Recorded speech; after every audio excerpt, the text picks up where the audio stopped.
You've probably seen this happen. A clearly better idea shows up, and somehow it goes nowhere.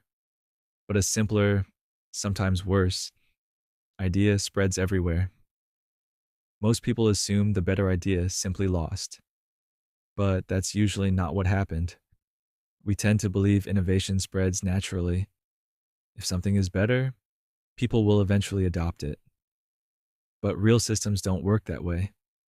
Adoption doesn't start with the best idea. It starts with the idea people can begin using immediately. Now imagine something slightly different.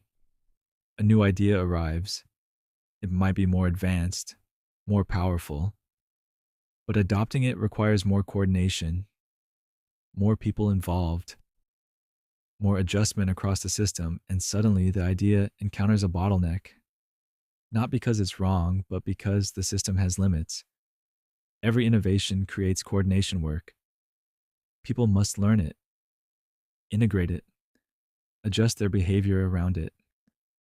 The more complex the idea, the more coordination it requires.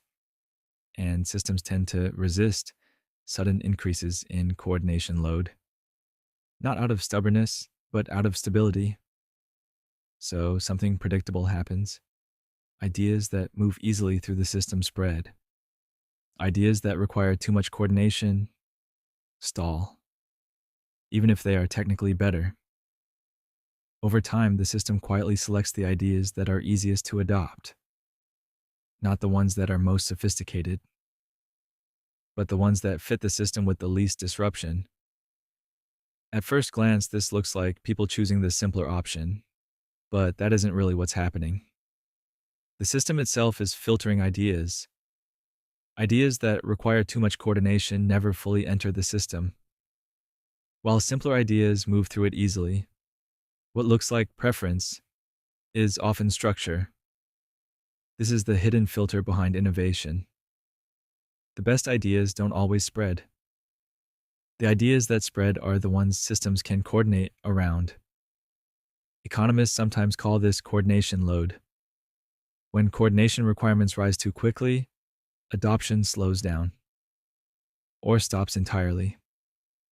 We like to believe innovation spreads because the best ideas win, but systems rarely work that way.